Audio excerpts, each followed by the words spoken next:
attitude of Islam to history. And in fact, what we find, the basic attitude is that all history is in fact an Islamic history. That means that all the major figures of history basically are Muslims, from Adam down to our own time. So if the Jews or the Christians are demanding something and basing it on the fact that there was a king called Solomon, or a king called David, or a prophet called Moses, or Jesus, then of course what they are doing, they're saying something which is not true, or in fact they don't know that all these figures were basically Muslim figures. They were, in fact, since the creation of the world there is only one religion, and this is the religion of Islam.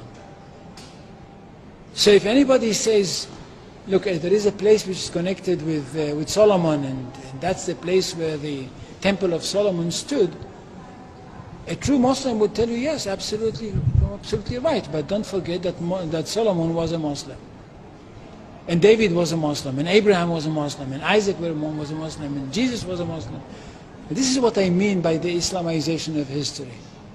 And you can understand that through Islamization of history, you've got Islamization of geography. Anywhere which was connected with these people, or with these prophets, which were all Muslims, becomes a Muslim territory. And therefore, when Islam was not in that area before Muhammad came to it, but it should have been there. In that area, I mean in the Middle East or other parts outside the Middle East, which are now Muslim parts. Any place like this had to be freed, not to be conquered, had to be liberated. So Islam appeared in history in the time of Muhammad, or reappeared in history from their point of view, reappeared in history as a liberator. And therefore there is no Islamic occupation. If somebody occupied anything, it would be always somebody else, not the Muslims. So there is no Islamic occupation, there is only Islamic liberation.